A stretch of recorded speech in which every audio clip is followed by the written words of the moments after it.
Ya, shalom para sahabat Narwastu, salam sehat. Kembali lagi dengan podcast ke-76 Majalah Narwastu. Kali ini kami kedatangan seorang tamu, seorang perempuan tangguh, nasionalis dan religius yang kebetulan di pemilu 2024 akan maju sebagai calon anggota DPD RI dari Provinsi Jawa Barat. Kebetulan kemarin baru ditetapkan nomor calonnya dari Jawa Barat, dan kita akan berbincang nanti tentang apa yang mendorong ibu ini untuk maju sebagai calon senator. Kemudian apa yang membuat dia selama ini gelisah sehingga maju sebagai calon senator. Beliau adalah Ibu Ernawati Tampu-Bolon, ST MTH. Beliau ini seorang konselor, masih kuliah di Universitas YAI Jakarta. Kemudian beliau juga pernah bekerja di bank dan sejumlah organisasi pernah diikuti, dan beliau pernah menjadi caleg DPRD Provinsi Jawa Barat dari PSI tahun 2019. Pada tahun 2004 beliau aktif dulu di Partai Damai Sejahtera. Jadi pengalamannya sudah cukup panjang dalam dunia politik, terutama di kalangan umat kita. Baik para sahabat, kita akan berbincang dengan Ibu Ernawati Tampu-Bolon ST MTH. Kita dengarkan, saya yakin beliau ini seorang perempuan yang inspiratif, yang bisa nanti kita dengarkan, kita simak apa yang akan diperjuangkan. Shalom Ibu Ernawati, apa kabar? Shalom, puji Tuhan, kabar baik. Ya, terima kasih sudah berkunjung ke kantor kami. Tentu kami akan membuka ruang kepada para calon-calon senator yang ingin membagikan visi melalui podcast Majalah Narwastu. Jadi kami tidak menutup pintu bagi sahabat Narwastu, calon-calon anggota dewan atau calon senator yang ingin membagikan visi melalui Narwastu. Kami sangat terbuka. Kita ingin berbincang Ibu Ernawati. Apa sebenarnya yang mendorong Ibu atau melatar belakang sehingga tertarik menjadi calon DPD RI dari Provinsi Jawa Barat? Yang notabene Jawa Barat ini kan sering juga terjadi gangguan beribadah di kalangan umat Kristiani. Ya, silakan. Ya. Terima kasih Bang. Ya. Kalau saya bisa bercerita sedikit ya, flashback ke belakang sedikit. Itu tadi kan sudah diceritakan saya awalnya di PDS itu di 2004, tapi memang saya di situ belum jadi calon. Kebetulan itok saya yang jadi anggota dewan PDS di Sibolga. Nah, saya lebih aktifnya di Lembaga Pendidikan Politik Negeb pada saat itu. Jadi LPPN ini dia mengkader anggota-anggota dewan supaya mereka lebih mengerti politik dengan baik, gitu ya, beretika juga ya, karena memang dasarnya kan PDS Partai Kristen ya. Nah, setelah itu kemudian saya nggak aktif di partai sampai ada PSI. Nah, PSI ini waktu itu mengangkat tagline-nya anti korupsi, anti intoleransi. Itu sih yang membuat aku tertarik. Dan daftarnya kan juga lewat email, jadi kita kayak ngirim lamaran kerja, dipanggil, lalu presentasi apa yang akan kita perjuangkan, baru penetapan sebagai calon. Dan puji Tuhan, sebenarnya waktu saya jadi calon DPRD tingkat 1 itu, menurut penghitungan KPU ya, hampir 11.000 suaraku, gitu, suaraku pribadi gitu. Kalau caleg PSI di DKI waktu itu 9.000-an nggak masuk ya, tapi disupport sama di Jawa Barat. Dapil berapa dulu itu? Dapil 9. Ya. Dapil 9 Kabupaten Bekasi, karena dia luas, cukup 1 kabupaten. Gitu ya. Kalau Bekasi kan dengan Depok dia untuk provinsi. Nah, waktu itu saya belusukan itu 23 kecamatan se-Kabupaten Bekasi. Jadi banyaklah yang kenal gitu waktu itu, karena ya apa ya, nggak pakai tim-tim inti yang banyak sih gitu, lebih banyak memang langsung ke masyarakat. Dan juga banyak juga waktu itu gereja-gereja yang support saya gitu, dan mereka juga melihat siapa di lapangan yang banyak di akar rumput gitu. Dan mereka waktu itu banyak mendoakan saya dan memilih saya untuk mereka promosikan. Bahkan ada gereja yang sampai buat MOU waktu itu gitu ya untuk saya. Nah, jadi yang hal yang saya pengen perjuangkan itu, kita kan di Jawa Barat ini termasuk 3 provinsi paling intoleran di Indonesia. Iya. Gitu. Dan saya baca juga menurut Strata Institute tahun lalu Jawa Barat ini paling banyak persekusinya. Gitu ya. Jadi itulah yang membuat kita kan negara Pancasila. Jadi saya teringat kalau kita flashback ke waktu BPUPKI mau kemerdekaan, itu ada waktu itu mau penetapan Pancasila. Nah, ada satu orang Kristen namanya A.A. Maramis. Nah, dia yang mengatakan pada waktu itu ayat pertama itu yang ketuhanan yang Maha Esa, kan ada tambahan kalimat di Piagam Jakarta, 7 kalimat di belakangnya itu. A.A. Maramis yang mengatakan sepertinya kalau mereka di Panitia 9 namanya, kalau nanti ada 7 kata ini, itu bisa memicu perpecahan anak bangsa. Lalu Panitia 9 yang lain mungkin merasa ada benarnya juga, dan mereka memutuskan untuk menghapus 7 kata di belakang itu. Jadi kadang kita lihat seperti itu, satu Maramis, kalau misalnya itu voting, ya kayak di DPR gitu ya, voting pasti 1 lawan 8 kalah kan. Tapi dia satu bisa itu jadinya dihapus yang 7 kata itu gitu, yang untuk Pancasila. Kita lihat menikmati sekarang Pancasila yang sekarang ini, yang hanya ketuhanan yang Maha Esa, itu berkat Maramis ini gitu. Jadi nggak ada yang mustahil bagi Tuhan. Kalau kita mau istilahnya, siapa yang mau kuutus ini, aku utuslah Tuhan. Itu sih kalau menurut saya. Begitu. Jadi bukan karena kadang orang pesimis, nggak apa itu nggak berhasil, nggak begini gitu. Kadang Tuhan hanya nyari siapa yang mau aja gitu, siapa yang mau berjuang, gitu ya. yang mau maju. Nah, sisanya itu urusan Tuhan, bukan urusan kita lagi. Gitu ya. Saya juga gitu di sini. Menjadi calon senator ini kan tentu membutuhkan pengeluaran atau katakanlah dana yang tidak kecil. Kemudian pemikiran, waktu, tenaga pikiran, bahkan perasaan begitu. Bagaimana dukungan dari keluarga untuk Ibu Ernawati? Ya, perlu saya jelaskan juga ya Bang. Setelah saya waktu itu tidak lolos pemilu 2019, nah ada banyak yang mau bilang ke saya. Waktu itu memang sebelum itu, waktu pemilu, ada beberapa gereja juga yang bilang, Bu, siapa yang kita support untuk DPD gitu. Saya bilang, saya nggak punya referensi, saya nggak kenal satupun dari anggota DPD RI Jabar yang duduk. Yang calon juga saya nggak kenal satupun gitu. Lalu saya nggak berani ngasih referensi. Kalau nanti saya kasih referensi ternyata tidak sesuai, kan saya yang akan diminta jawaban. Jadi saya nggak berani memberi referensi untuk calon DPD pada saat itu. Waktu itu mereka mau memasangkan siapa kira-kira yang mereka mau pasangkan dari mulai tingkat 1 sampai ke presiden termasuk DPD. Nah, jadi mungkin itulah juga yang membuat banyak jadinya relawan dan hamba Tuhan berpikiran kemudian kayaknya kita perlu ada DPD gitu yang memperjuangkan toleransi keberagaman itu sih gitu. Jadi waktu 2019 saya udah diminta, cuman waktu itu saya pikir, saya ingat capeknya saya waktu itu pemilu belusukan, saya bilang enggak lah, tapi saya akan tetap berjuang, saya akan tetap mendampingi gereja maupun mendampingi orang-orang yang membutuhkan. Kan ada juga masalah-masalah guru agama yang nggak ada, pembimas yang nggak ada, juga masalah sekolah secara umum ya.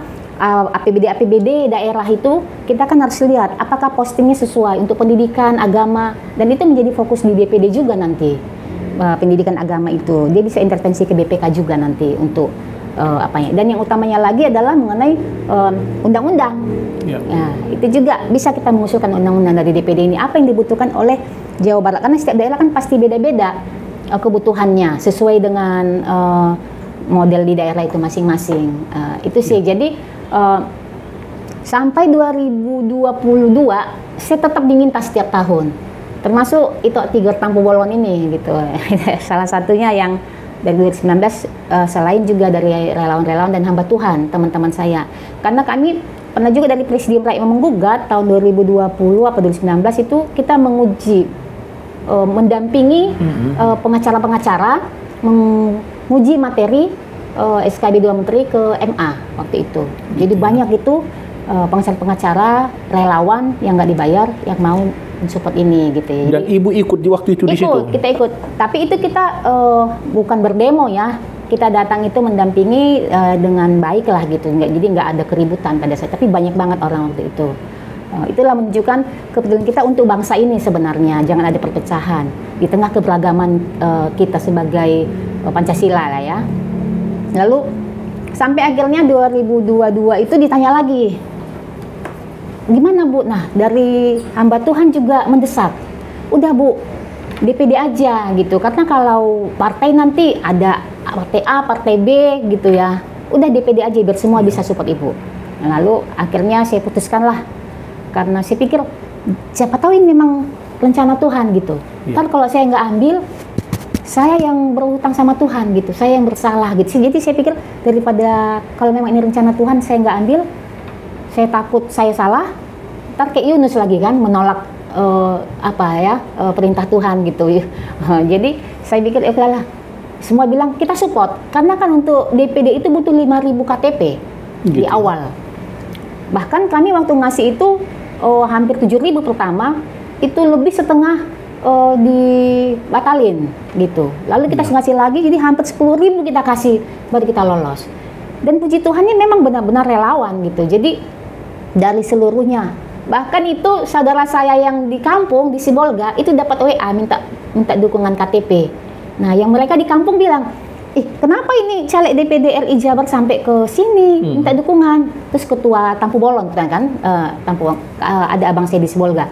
Lalu ketua Tampu Bolon ini bilang, oh ya katanya supaya kalau ada entah anak kita atau famili kita yang di Jawa Barat bisa kita, oh baru menikahnya, oh ya. Terus ada yang satu yang bilang, oh anakku ada 2 di Bandung, oh anakku ada gini gitu. Lalu ada satu yang bilang, loh ini kan itoknya si Bapak PB gitu, kok dia nggak bilang? Lah langsung lah dihubungin, dia bilang, iya saya pikir karena di Jawa Barat nggak ada hubungan sama kita di Sumatera ini gitu. Ternyata ada hubungannya, itulah kekuatan medsos ini sebenarnya, dan itu juga lah yang mendukung saya banyak ini gitu. Jadi kita nggak tahu-tahu dari Bandung dari mana datang mengalir dukungan KTP itu. Itu sih. Selain dukungan dari keluarga, tentu Ibu Ernawati juga sudah memperhitungkan dukungan dari ormas-ormas atau relawan. Nah, kita tahu politik ini adalah suci karena memperjuangkan kesejahteraan rakyat. Lalu bagaimana dukungan ormas-ormas Kristen yang selama ini Ibu Erna perhatikan? Puji Tuhan, pertama ya suami dulu lah gitu ya, dukungan suami. Nah waktu itu suami saya juga yang bilang majulah mah gitu. Jadi sebenarnya saya tadinya belum mantap banget, tapi karena dia yang bilang gak apa-apa, majulah gitu, mungkin ini waktunya gitu. Jadi saya jadi jadi ada kayak imun tubuhnya gitu, karena suami yang udah bilang majulah gitu, dia support full lah gitu.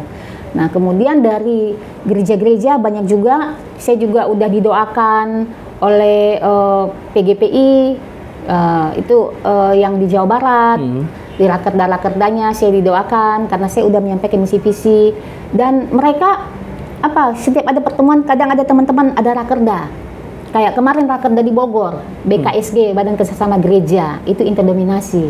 Nah mereka undang saya, kita ngobrol, ditanyain misi visinya apa, dan mereka bilang kami kagum loh sama itu, gitu keren banget bisa lolos DPD, berani lagi gitu ngambil DPD ya, nggak banyak juga orang berani ngambil DPD karena Jawa Barat 27 kota luas, gitu DPT-nya 35 jutaan, jadi sangat luas. Jadi saya pikir saya memang mengambil ini ya saya mengalir aja.